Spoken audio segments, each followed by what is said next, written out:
Welcome to the 29th Annual Rhode Island Statewide Historic Preservation Conference. My name is Ted Sanderson. I'm the Executive Director of the Historical Preservation and Heritage Commission. We're delighted to see all of you here today. I'm pleased to welcome Maya Farish, who will introduce today's keynote speaker. Maya?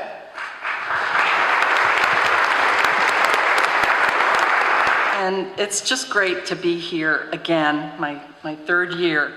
So I am really delighted to have the honor of introducing our keynote speaker today.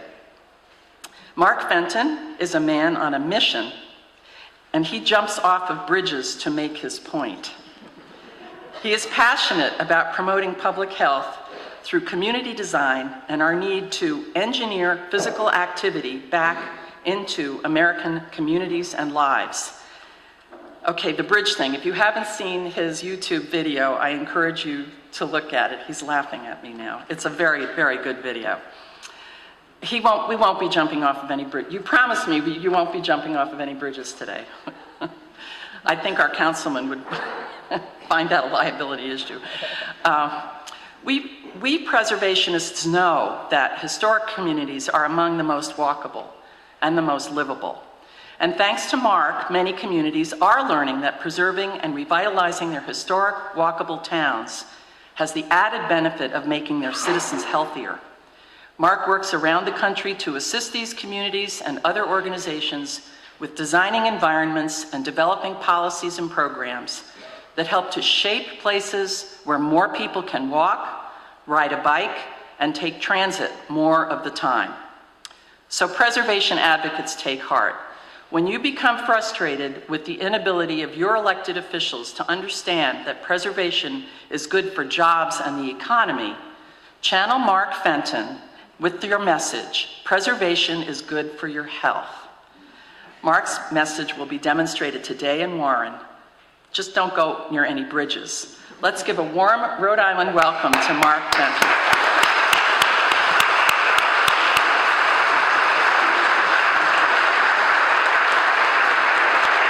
Cat's out of the bag now, obviously. I'm a troublemaker and a civil disobedient, and there it is. So maybe I'll tell the bridge story a little later. It's a privilege to be with you. Thank you very much. It's really an honor to join you. And I do have to forewarn you, though, I've got bad news. And Maya has sort of already alluded to it. My goal is to add to your to-do list. And I know you people, you've already got a really long one. You're trying to save the planet, you're trying to save your communities, you're trying to do the good work that you have before you. And I'm going to say your good work is even more important than you might realize, because I'm going to make a strong case for the connection that Maya just alluded to, that in fact you work on what we call the triple bottom line. Not just the physical health of our communities, the environmental health. I'd argue you're working on the economic health and the public health of our communities. That's at the heart of the work that we all are doing here. Indeed, I've had the good privilege of working with the Department of Health as well as with Smart Growth Rhode Island. It's interesting you mentioned them a moment ago, and that is a worthy conference. Definitely go to the Grow Smart conference with your Complete Streets Coalition. We do walk audits. We'll do one later this morning. Rain or not, we're going, right, Paul? And I think all the walking, those programs are still going to go on. And here we were doing one in Wakefield on a lovely walkable sort of downtown Main Street area. Here we're doing one up in North Kingstown, perhaps a little less conducive to pedestrian activity, you would agree? And I would suggest to you, appropriately named Devil's Foot Road, right? I think that's, boy, they got that name right. And what I want to say about that is, I think the date of construction of those roads gives away a lot of what you might expect to see on them. You know, when they were built and what they were built for. This road built much more contemporarily for moving cars and trucks, right? The other one was really built for moving people. And that's what we have to think about, the scale of our design. That's at the heart of a lot of what we talk about. So these are just a couple of things I'd like to touch on very briefly to set the tone for the day. Does healthy design really matter? I'm going to make a little bit of a public health argument. It's part of the price of admission with me. You got to hear the public health argument. And then I'm going to ask this question. If we build it, will they come? People constantly say, Mark, this idea of building a healthy community, is there any evidence that if you do the stuff you're talking about, you actually change behavior? And the answer, by the way, is a vehement yes. We've got very good evidence about that. So then we'll talk a little bit about how communities get there, and I'm going to leave you with a challenge to think about as you work, as you go forward. Having said that, I'd like you to do a little exercise with me. I'd like you to actually, this is a mental exercise. I'd like you to actually close your eyes right now, really do this, okay? and picture yourself as a young kid, as young as you can remember, and try to recall your earliest fond recollection of being physically active as a youngster.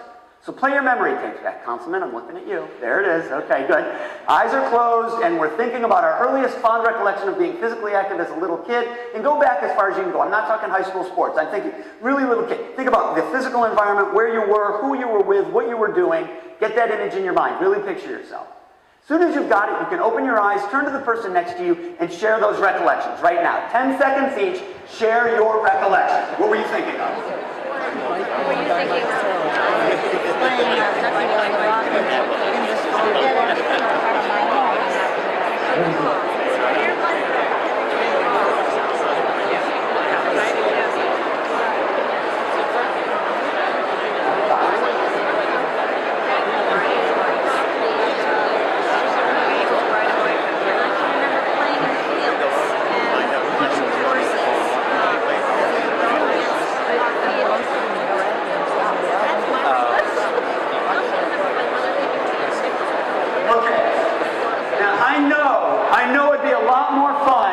To spend the next 40 minutes carrying those conversations forward rather than listening to me. But there's a method to my madness. So, thinking about those recollections you were just sharing, from everything from playing in the backyard, riding bikes, BMX bikes, I heard walking on the beach, in the woods, on the farm, swinging on a rope, all sorts of those kinds of things. I'm going to ask you to raise your hand if your recollection is, if your answer is yes regarding your recollections. I'm going to ask a series of questions. How many of you recall activities that largely only occurred with kids of the same age and gender? Same age and gender kids.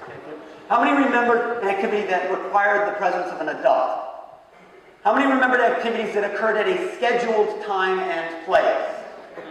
How many remembered an activity that had a uniform that you had to purchase or that you were given as part of it? How many remembered activities that required an umpire or a referee or something like that? How many recalled activities where you might well have been with kids of different ages and different genders? So boys and girls, older and younger, playing together, whoever you could get, basically, to get a kickball team together.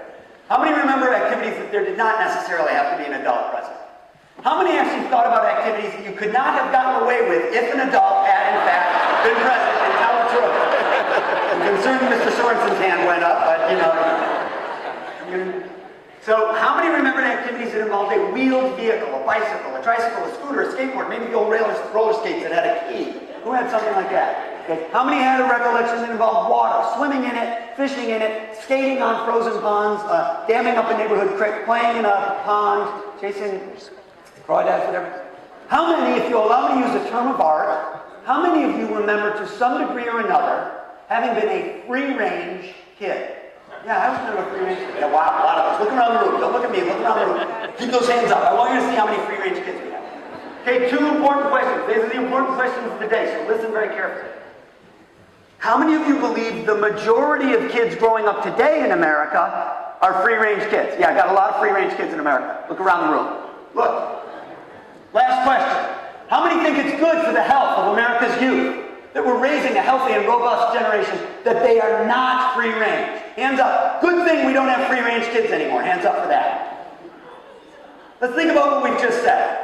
As recently as a generation or two ago, we had a lot of free-range kids. It's not that long ago. We're, it's 20, 30, 40 years, right? Lots of free-range kids. We all agree there are not so many now, and we agree it's probably not good for them. To which I ask you one simple question. What precisely are you doing about it? No, that's not true. He said nothing. I think if you're working in historic preservation, you're actually doing something about it. That's the good news. But I want to make sure that it's explicit, that we make that connection, and we do more, because we're not doing enough. Now listen, far smarter people than I are writing about this. There's a lot of interesting research about the fact that we don't have free-range kids anymore. This book in the top right is called Last Child in the Woods by a man named Richard Louv. He does detailed research about the shortcomings of a life not lived outdoors. That we're seeing rising rates of chronic disease risk and obesity among kids, but there are also questions about their development. Where are the innovative skills and the leadership skills of having to be team captains and creating the inventiveness of making up games like you used to do, sort of the self-starter sort of skills, negotiation skills of running a pickup game of wiffle ball without an adult to tell you what the rules are, right? All things that I would argue you as community leaders started developing when you were 7 years old, being a leader on the Little League field in your neighborhood. That's how you started as a community leader, I suspect, at that age.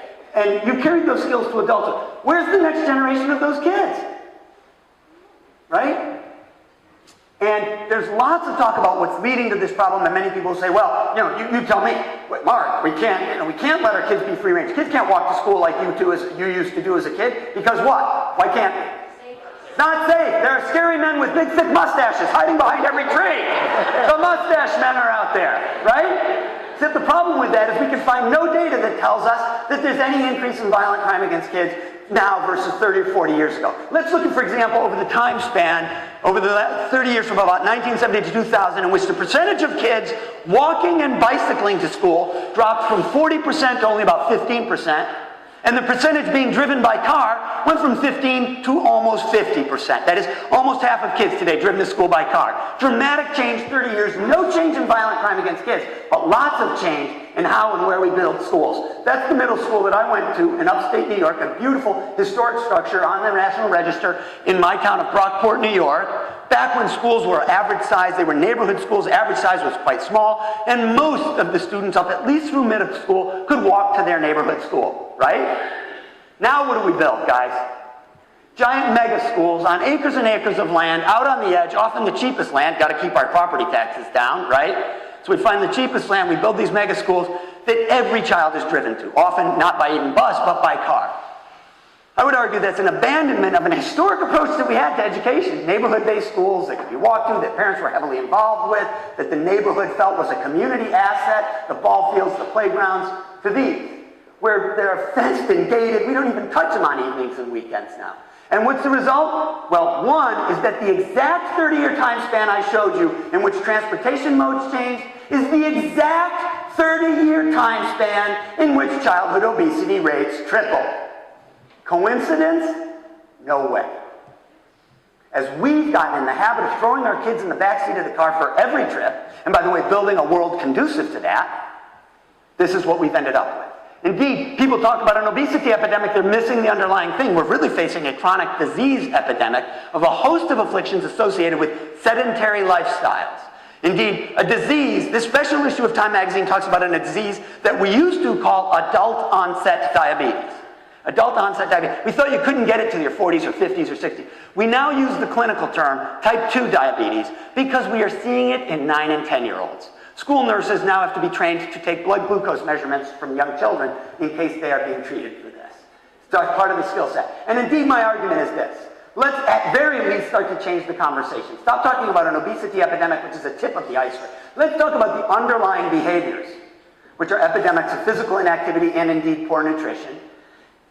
And there's a reason I want to change the conversation, because if I can talk about a physical inactivity epidemic, then when I start to talk about the solution, helping kids get more physical activity, rebuilding a world where they can be free range, we make the connection. Okay? By the way, quick side note, just as my last political sort of tirade on this topic, people are arguing about whether, nationalize health care or public health, whether we do Obamacare or Romney care, good thing, bad thing. They are talking about the wrong thing. How we pay for it doesn't even begin to scratch the surface of the problem. So the next time you hear a state or a federal legislator whining about health care and whether we're doing the right or the wrong thing, tell them to shut up. Because seriously, I do it. I was in the State House a couple of months ago, and I said, we're talking about the wrong thing, about whether we're paying. We have to actually attack the three underlying behaviors that are driving up healthcare costs in this country, and they are the primary risk factors for everything that we die of now. Tobacco use, physical inactivity, and poor nutrition. Those are the big three. That's what's going to break the bank on healthcare in this country. So if you want to get at it, let's actually address those three. Otherwise, forget it. We're just rearranging the deck chairs on the Titanic while we steam right into the iceberg. Okay, so that's the end of my public health tirade. I'm going to talk, obviously, mostly about physical activity. I have a unique perspective on it. I actually spent a lot of time studying it. I worked at the U.S. Olympic Training Center. I worked for Reebok's Human Performance Lab, where we talked about how do we get people to be more physically active and, wear athletic shoes in that case. I actually was a competitive athlete myself in a fairly obscure event in track and field. In fact, many would say it's the weirdest looking event they do in track. Does anybody know what the goofiest looking thing they do in track and field is? Speed walking. I hear pole vault, I hear triple jump, but Somebody walking, that's right, race walking. Yes, here it is. Photographic evidence that I was a competitive race walker back in the day. You're allowed to laugh. It is, in fact, the funniest looking event. Yeah. Now, needless to say, it was a very long time ago, as evidenced by the fact that we only have black and white photography back then. The other giveaway is that those shorts were in style back when I was competing. I swear they were. This being, of course, the 1928 National Championships. Many will ask, this could go in a historic photo archive, couldn't it? Many will ask, why, Mark, did you choose to be a race walker? I was a pretty good endurance athlete. Why not run? Why race? It's obvious when I show you the next slide. Well, of course, it was the huge crowds that showed up at our competition. I am not making this up. This is the start of the 1984 Olympic trials. I competed in the Olympic trials in the 50-kilometer race walk. 50 kilometers is 31 miles. So by 5 miles, it's the longest foot race in the Olympics. 5 miles longer than the marathon. Many people don't know that. And like the marathon run, what they do is they start you in the stadium, you go out and do a loop around the city, and then come back and finish in the stadium. This is Los Angeles Coliseum. The 84 games were in LA, so this is the LA Coliseum. They also hosted the Olympic trials there. And they start you very early in the morning to avoid the heat of the day. Now, when we finished a couple of hours later, the stadium was packed. It was actually quite exciting to come back into the stadium. But at 6 a.m., you have to look very closely, and if you do, you can see my mom and dad right over here. That's really them. I'm not making that up. My mom, way to go, sweetheart, looking good. Just 30 miles to go, honey. Thanks, Mom. So anyway, I come from this background of thinking about competitive sport and athletics, and I worked in sports science and exercise physiology, and I can boil it all down to a couple of numbers. 3, really. That just is, and I'm going to encapsulate sort of the public health piece of the message for you. 30, 20, 365. 30 is the minutes per day we're told every American adult should be active. We know kids need at least an hour of physical activity a day, that those minimum recommendations will at least reduce your risk for cardiovascular disease and type 2 diabetes and high blood pressure, all the things that we die of now in modern American society. You don't have to train for a marathon. If you could get out for a half-an-hour walk, and by the way, it doesn't even have to be structured exercise. We know that the person who walks a child to school 15 minutes in the morning, walks back and gets them in the afternoon 15. If that kid gets another half hour of play during the day, during recess, or being a free-range kid in their neighborhood, they get that hour, we're on the way to healthier communities. 20% of Americans get those guidelines, and in fact, that's probably an overestimate. What does that lead to? Well, you're thinking 365 days of the year, right, Mark? Sadly, no. Add 3 zeros, and you have an estimate of the number of premature deaths annually in the United States attributable to the diseases associated with sedentary lifestyles.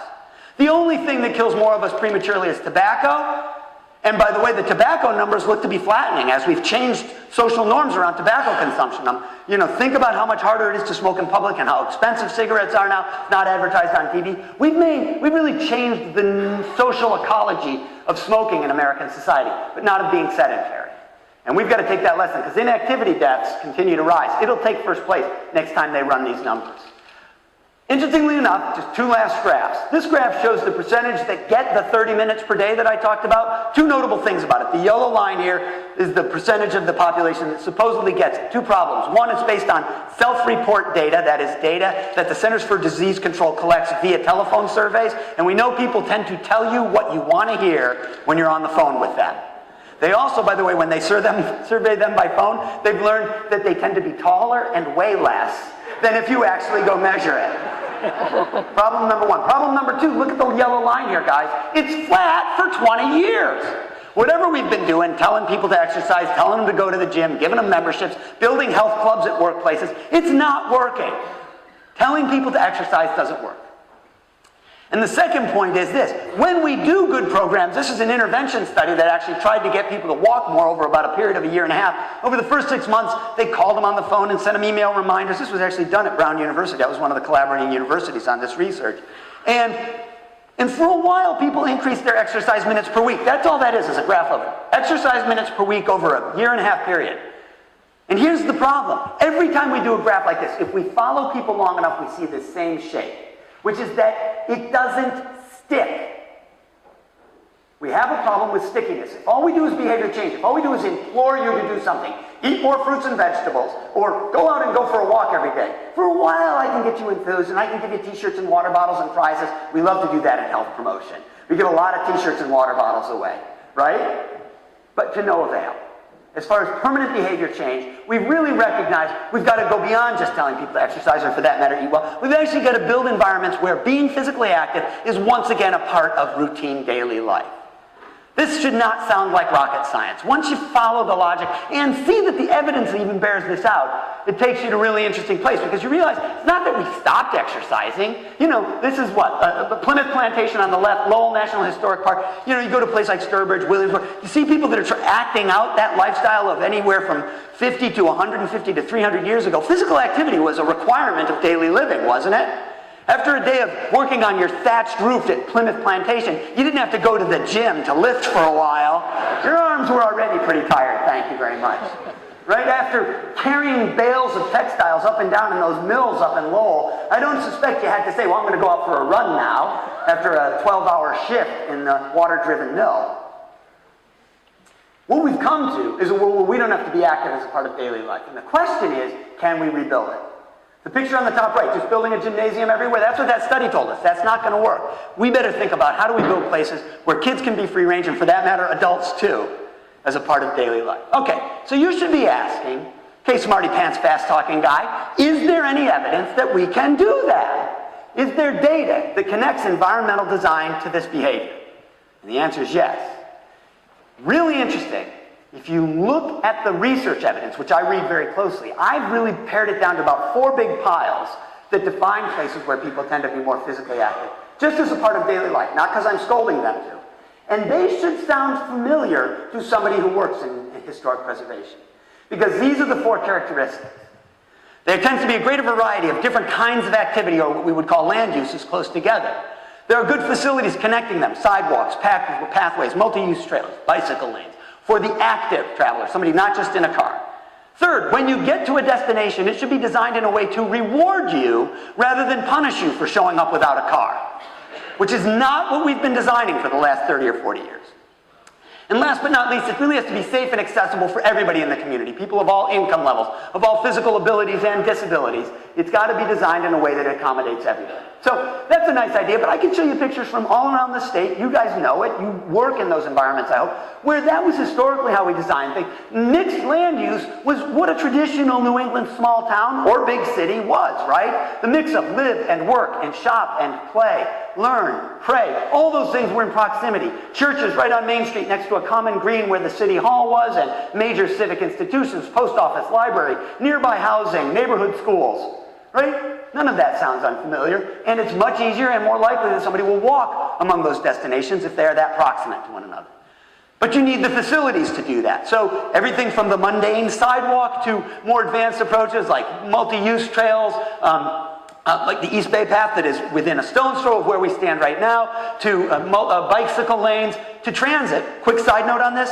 I believe transit are a very important natural partner in this exercise, because we know people who use transit tend to get more daily physical activity as a part of the natural trip, right, walking to and from the bus stop. Plus, it helps alleviate that dependence on the automobile, which is so often damaging to the environments that we're working on. By the way, quick note on this, I am a big fan of trails, like I mentioned the East Bay Path just here. And you have many. Rhode Island's done a great job of converting old rail corridors into multi-use pathways and trails. Let me say this. I like recreational trails, you know, the ones with a parking lot and a trailhead you can drive to, but they're not the winner. Because that still means it's a conscious effort. I have to put the bike on the car, drive. Give me a trail that connects to neighborhoods, to destinations, that connects to the other elements of the transportation network, like sidewalks and transit stops, bicycle lanes. Make it easy for my front door to be the trailhead. That's when we win. That's one of the reasons I love this trail. I can live in Warren and walk 2 blocks and be on the trail and then use it, or ride my bike 2 blocks and use it as a way to get to other destinations. There are people who commute to Providence up along this trail, right, by bicycle. Third, when I get to the destination, does it look like modern American design, the picture in the top right that says, come by car, right? Or do we build what we historically did, which are places that are very inviting to the pedestrian, the bicyclist, the transit rider who steps off the bus right there? By the way, let's be clear, modern zoning often requires that. All right? Yet we know bringing the building up to the street and including things like trees and benches and awnings, those are not just aesthetic treatments. Those are functional attributes for the pedestrian. I often think of my mom in her 70s who would walk to a store that there's a bench along the way and a shade tree to provide so she could stop along the way. But if she can't, in the middle of the summer on a hot day, doesn't have that stopping point, that shade, she might have to opt for the car, right? So the design matters. Now, I show you the picture on the top, and I'm sorry if it's a little washed out. That's a Walgreens in Portland, Oregon, which is in fact up at the street, and there are street trees, and there are nice benches over here, and there's a beautiful bike rack, and this screening screens a fairly small parking lot for cars. The automobile parking is not the dominant architectural feature. God forbid, right? And there it is, and you say, Mark, that's all well and good, but that's Portland, Oregon, which we all know is a communist enclave. A bunch of socialists live out there on the left coast. They can do stuff like that. I, by the way, am a guy who knows how hard it is. I've served 6 years on my planning board in Scituate, Massachusetts. That's where I live. And I was the chair for a while, and I know how hard it is to get that. This is the standard Walgreens. They come in with this. They want a corner parcel. They want it set back from the road. They want the parking out front. Indeed, we don't just want 2 curb cuts. We now need 4 curb cuts to get cars in. Now, why do you need the extra curb cuts? What does the car have to be able to do now? Not just come to the front and park, but go through the drive-thru in the back, because God forbid we leave the seated position while we're picking up our Lipitor prescription, right? We wouldn't want to actually have to stay. We got to be able to get it and then drive right over to Dunkies, get a mega latte to wash it down, 200,000 calories. I'm not making fun. Everything about that is designed for the automobile, right? And it's not just Walgreens. I just happen to use pictures of Walgreens. I can get them everywhere. There's a nice Rhode Island CVS, same thing. Setback, and again, I'm not knocking CVS. Most zoning ordinances actually require this, right? And, by the way, most local boards, not pointing the finger, I'm just saying we tend to do this, say, look, we want economic development, and we ask for all that other stuff, bring the building up and give me bike racks and street trees, and they say it's going to cost more, we're not interested. We're going to take our application and walk away. So Neenah, Wisconsin, a decidedly not communist enclave in the center of Wisconsin, all right, they got the standard Walgreens. But Appleton, Wisconsin, next town over, also not a socialist enclave, got that one. A nice street front, respected their main street, which had buildings at the street. Indeed, would have loved to have seen that be multi-story in the same style as the one, with some apartments or condominiums or office space above, and a true historic style of design. But at very least, they got that. And indeed, if they work with the developer, you could say, what do you need to make this work financially? But even if they're on board, there's a board that's going to permit this.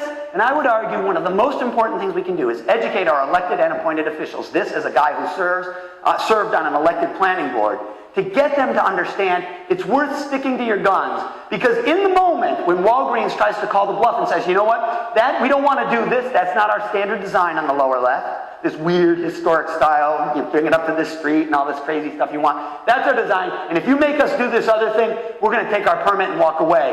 What does the elected board have to be willing to say in that moment? See ya. Because we have a vision for our community. That's right. Which is really, really hard to do if you sit on an elected board, isn't it? It's hard.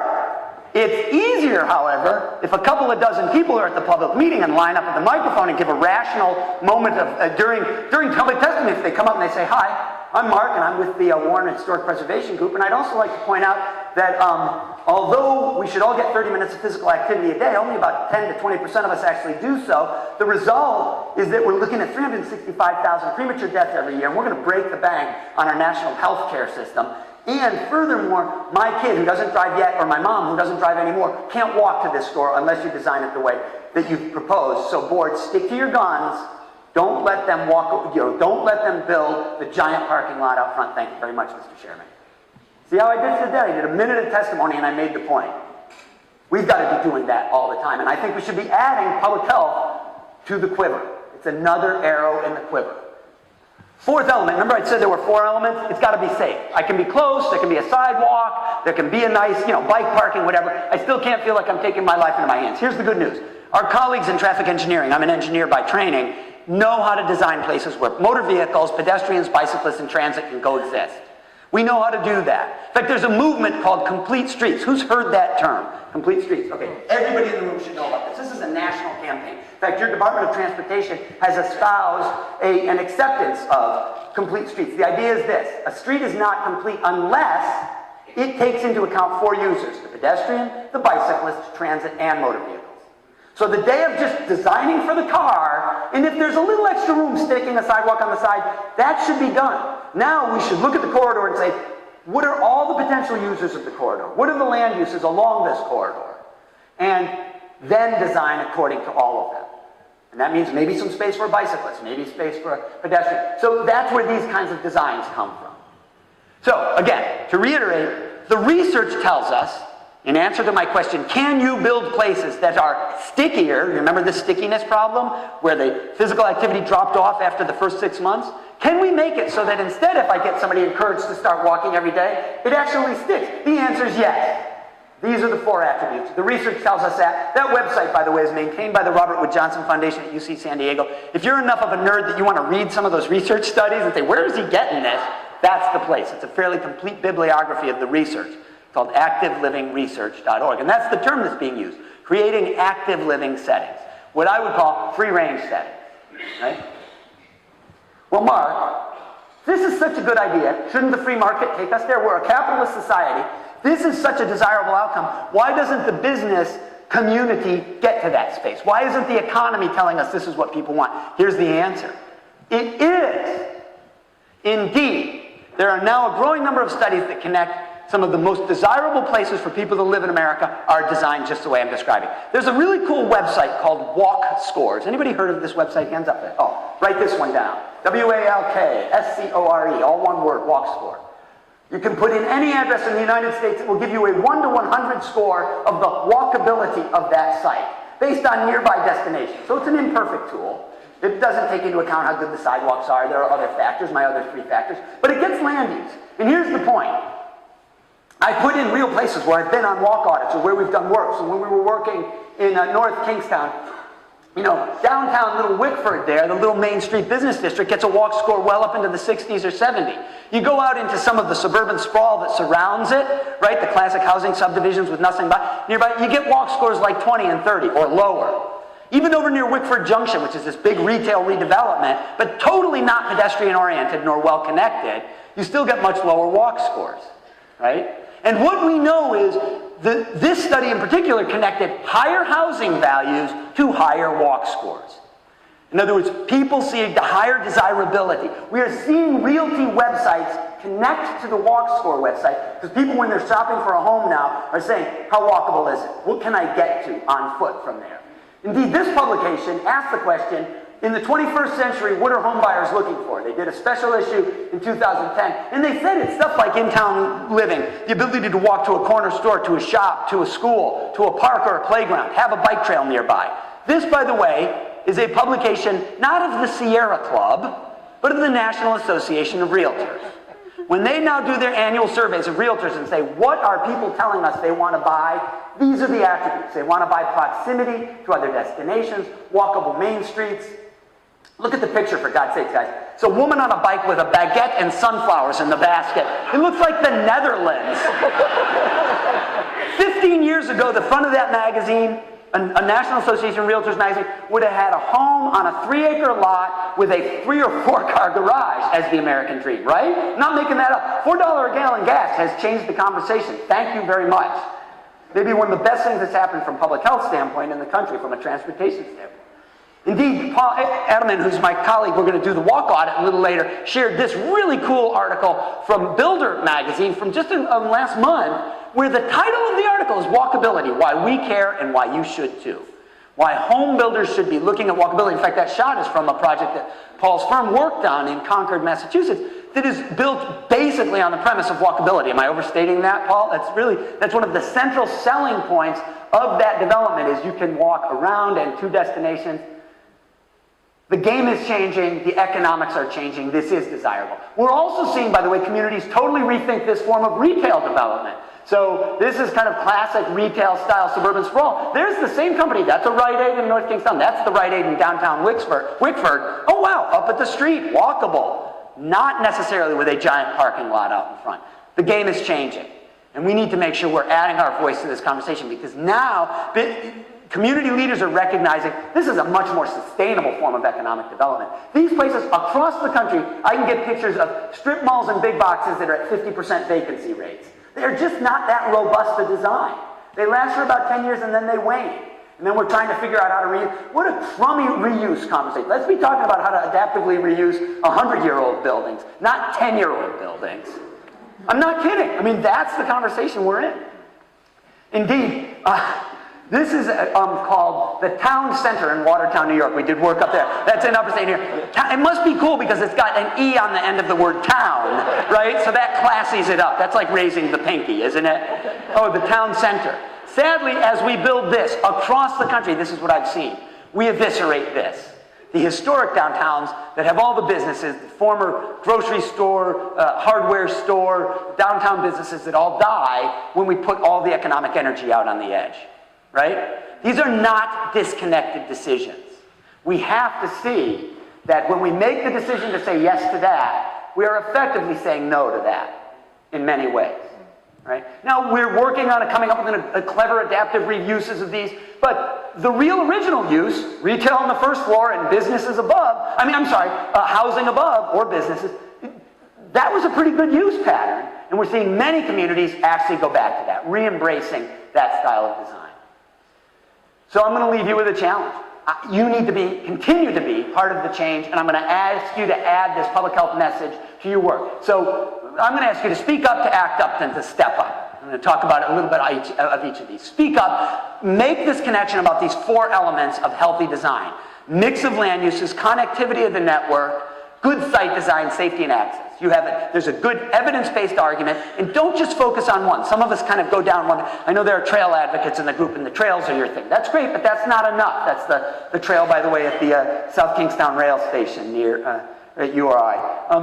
But that's good, and that allows people to take the train and then ride. But don't just talk about that. Talk about the proximity of destinations. Talk about safety. Talk about site design, those details. In Morganton, North Carolina, they had a beautiful downtown theater. It's right on their historic, county courthouse square. There's the courthouse on the left. And it was going to be taken down. In fact, a developer came in and said, "You're ready for a big Cineplex 8-screen movie theater. We're going to build it out on the edge here." And they said, "No.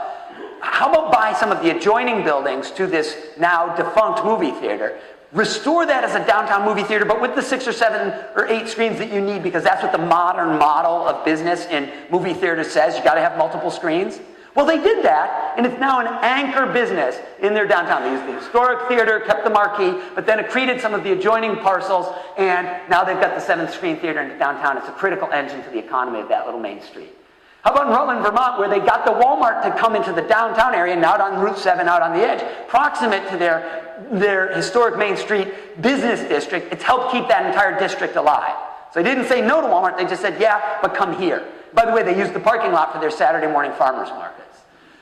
Or the Epinog Village, where they're having a big discussion. It's been an ongoing one. My first visit there was, I think, 5 years ago, talking about the circulator. Anybody familiar with this whole project? So you guys know. And I would argue the discussion about the transportation facility here has everything to do with how healthy that core district really ends up being. Because if it's all just about moving cars through fast, none of those businesses will ever come back. Those buildings will all suffer perpetually, right? Physically suffer to the damage associated with the vehicles, but also there will never be a vibrant street life if it's only about cars. So, but redesigning in a way that actually thinks about pedestrians and bicyclists, even transit, really can help restore the life to those buildings and to those streets. Back to my home in upstate New York. How about the network? Well, this is the Erie Canal towpath trail that goes across upstate New York from Albany to Buffalo. Could sing you a little song about it, but I won't do that to you. It's about a mule named Sal. Do you guys know that song? You learned that in Rhode Island? Okay, see, upstate New York, you learned it in my 3rd grade music class. So there's the trail. Well, to their great credit, that has been turned into a beautiful multi-use trail across the state, which has revitalized the economy of some of the small towns like mine, Brockport. But most notably, it is a trail that kids can use to walk to school. So it's not just a recreational corridor. It connects neighborhoods to schools, to downtown districts. There's one of the historic lift bridges right there. It's a national heritage corridor, and well, it should be. It's a wonderful asset, but it follows my rule of connecting destinations. It's functional. It's not just a recreational corridor. Indeed, businesses, that is developers, sell proximity to the canal trail when they're building homes. It says woods on the canal path. The neighborhood is not just called the woods. It's called the woods on canal path. They're selling that attribute, the walkability, the bikeability of this. They know it's part of the success of the business. My little town of Scituate, Massachusetts. I give my wife all the credit. They've developed an historic bike route in which we're putting bike racks and historic structures all around the town. There's the Irish Mossing Museum. They've got a map online. I think it's a wonderful example of connecting our historic assets by foot and by bike and telling people, hey, they're not that far apart. You could do a tour of all of these assets, not just when we're having a conference here in town, but all the time. Anytime you come, walk around Warren, ride your bike around Warren, and see all of these. How about this? Oak Park, Illinois, I know who was the council president at the time, council chair, three times Walgreens came in and said, this is a high traffic corner. We would like to raise this whole building and build a classic Walmart right on the corner there. You know what it would have looked like, right? My photo before. 3 times the board said no to economic development in their town. They said no to the dollars that were going to come until Walgreens was ready to adaptively reuse the building. And that's the backside, kind of classic looking modern Walgreens, I'm sorry. But the building is still there on the corner. It's up at the street. It saved the character of that corner as far as I'm concerned. And by the way, in the end, Walgreens ends up with a better building. Something they can put in their portfolio and show proudly, rather than another schlocky Walgreens that looks like anywhere else in the United States. It could be the photo I use for my yucky Walgreens photo. But they don't have that there now, right? Because the board stuck to their guns, and because they had public support, people showed up for the public meetings and said this is the right thing to do. Last, again, my little town of Brockport, New York, the State Department of Transportation came in and said we're ready to improve Main Street. What does improve mean in engineer talk? Faster, more cars faster. Thanks to their local bike walk advocacy group and the historic preservation folks who came together in all of the public meetings and really stuck to their guns as they moved through the design process, that Main Street, by the way, I love this, but I'll show you in a second. That Main Street became that. Rather than adding vehicle lanes and moving more cars through faster, they got bicycle lanes, they got curb extensions for pedestrian crossing, they slowed the traffic, if anything. They kept the on-street parking for the post office. Don't you love this building, this historic building here? That's an old Ivory soap ad that they've restored and kept there. I just love that. It's kind of one of the iconic things of that little downtown. Act up. Be a change agent. Get people out looking at it on foot. There's a reason you have so many walking tours as part of the agenda here. It's because people really get this when they interact with the space as a pedestrian, as a bicyclist. There's a great bike tour, too. When you get out on the ground and feel it as a pedestrian, you understand why standing next to a giant parking lot in a building that's set back there versus a building here with some benches and some awnings feels different. It's more inviting for the bicyclist or pedestrian. These aren't just aesthetic treatments. They are functional differences. So be that person in your community. Get people out. Get elected officials out. Get boards out. Do walk audits. That's what we call these things. That's all you're doing. You're auditing the environment on foot. Do bike audits. Change the conversation. And by the way, launch an interdisciplinary team that talks about the health of your community, defining health broadly. You could talk about the social health, the environmental health, the public health, the economic health, right, of the community. All of those are part of the health of the community.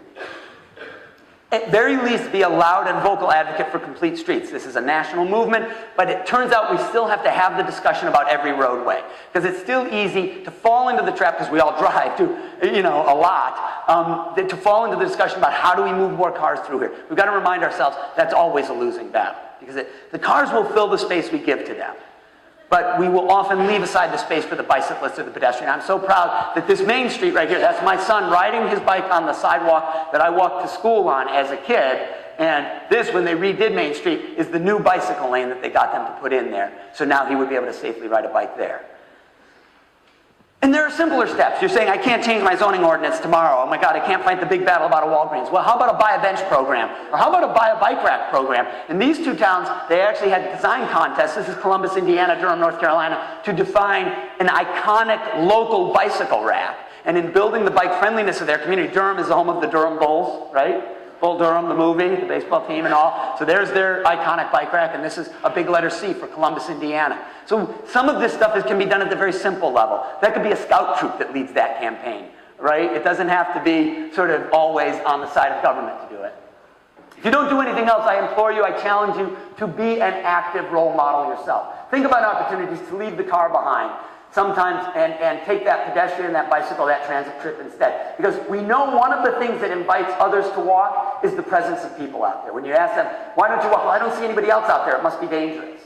So you, by your mere act of going out as a pedestrian, are inviting others to join you. Right? So if you don't do anything else, look for that opportunity to leave it behind. You're thinking this guy is like a raving froth at the mouth lunatic about this, isn't he? And I am. And there are lots of reasons we should do this. But I'm going to go ahead and tell a bridge story because I got a minute, I think. So if I can. It's not the one you were talking. So there are all the reasons we should be building healthier places, right? We could talk about the fact that, I don't know if you're aware of this, we kill almost 4,000 pedestrians in America every year. Closer to 40,000 die in motor vehicle collisions, but closer to 400,000, as I showed you earlier, due to sedentary living and poor nutrition. We could talk about our dependence on foreign oil and all the foreign entanglements that leads to. We could talk about the fact that businesses are now looking to locate in healthier communities. They actually ask about how good is employee retention, what's your quality of life, what are healthcare costs like? You know, there's a reason the Googles of the world end up in the Boulder, Colorados of the world, because they're going to have this geeky population of really active people who are not going to cost them as much in healthcare. It's really true. That's part of the assessment sheet now. They're looking for active community design. But the example was driven home to me some years ago. My wife and I, it was my birthday. It was one of the big O numbers. It was 40. And I was having a little bit of early midlife crisis. I was leaving a magazine that I worked at for a long time. I was starting a PBS television series. I was trying to write a book. There was a lot going on. I was stressing out. And my wife saw, she was very fearful I was going to come home with a Harley-Davidson motorcycle or something, some midlife crisis thing. So she said, let's go out to dinner to our favorite place in town. Now, I live in Situate, Massachusetts. Let's go out to dinner at our favorite place in town, and we're going to have the we love the man you've become talk. We're okay with you. You're doing great. As we're coming home from dinner that night, it turns out that from downtown, where our favorite little local restaurant is, to our neighborhood, you cross over a bridge that goes over a tidal estuary. Now, you as the ocean state dwellers know what a tidal estuary is. You know that there's a flow, and at certain times, it turns the tide is high enough, you can jump off that bridge. And it's sort of a rite of passage for local kids to jump the bridge, but you have to be a local because you got to know when the tide is right and where the current's flowing, or you could really get hurt, you know, barnacles, the whole bit. So as it happens, we're coming home that night, and a couple of girls, young girls, are hanging on the rail. This is the water, the rail's behind them, they're hanging on looking out, and I can hear a conversation between them and a boy who's down in the water saying, hurry up, jump! Are you sure it's deep? Is it cold? No, it's not cold. Just hurry up and jump. Is it deep enough? Yeah, it's fine. Is the current bad? No, it's not bad. Hurry, just hurry. Why should we hurry? Because it's cold. So, you know, 14-year-old boy, not a lot of brain cells. They're having that whole conversation. So it's clear to me as we're going by, these girls are nervous. And we come up, and I look at my wife, and I look at the kids. I do not say a word. Proof that I married the right woman. She looks at me. She looks at them. She says, just give me your wallet. Go ahead. I know it's right. True. So I take my shoes off, give her my wallet, climb. I go to the rail. I go, guys, do you want to jump? I'm from right here. I know it's safe. I'll jump with you if you want. They go, really? And I climb over the rail. The kid down the bottom. Hey, mister, are you jumping? Like I need to hear, hey, mister, on my 40th birthday, all right? So I say, yeah, it's safe. I go, come on, let's jump. 1, 2, 3, we'll go. And I go, and they don't go. But then they go, and we all jump and swing to the side. Everybody gets out and fine. I left out a little detail in the story. What was my mode of travel that evening, to and from dinner with my wife? Was it? If I'd been in a car, would it have happened that way? If I was surrounded by 3,000 pounds of steel and glass, would I have interacted with them like that? Well, how was I traveling? We had walked to our little restaurant downtown, and we were walking home. And as I came by, I'm this close to those girls. You're on the railing, I'm right here. And I saw them, and I recognize them from, I don't know the kids, but I recognize them from town. And I can see they're actually pretty nervous. I see the boy down there, and I get what's going on. They're feeling the peer pressure, but they're really nervous. And they, by the way, know me, because I'm the guy who walks and rides his bike all over town. I'm the weird guy you see with the 24-pack of toilet paper strapped to his bike, coming back from the grocery store. But at least they know I'm the neighborhood guy. They see me with my kids, right? I'm not, you know. So it's okay for me to sort of offer to jump, climb over, and do that. Because in the moment that I'm walking home with them, in the moment that I'm standing there looking at them, they're my kids, right? They might as well be my kids. I have a sense of ownership and responsibility. I can't just walk by. So I have to make sure, God forbid I wake up tomorrow morning reading the news, some kid broke her leg jumping off the bridge in my neighborhood. So I had a couple of choices. I could have said, hey guys, you know, get off, knock it off. Or I could stay there and take some stewardship over them, which is what I chose to do. Because, you guys, they are all of our kids. All of them. And we owe to them a better outcome than what we've been building for the last 30 or 40 years. See, I remind myself of this last photo. Those are my 2 kids, now 16 and 18. The one on the right's getting ready to go to college. They are part of the first generation that's going to end up with statistically shorter life expectancies than their parents. Don't argue with me about that. The data's there. That's the trend line. They're going to end up with statistically shorter life expectancies than you and I, not because of Ebola or avian flu or something. It's because of the diseases of sedentary living. We know how to build a place where kids live free-range lifestyles. You know it because it's often the very places you work on. This is a really big and important task, and it's about a lot more than saving one building, you guys. This is about saving the fabric of our communities. That's what you're working on. It's nothing less than that. That's why I consider it such an honor to talk to you. Thank you for the good work you do, and keep it up. Keep it up. Thanks.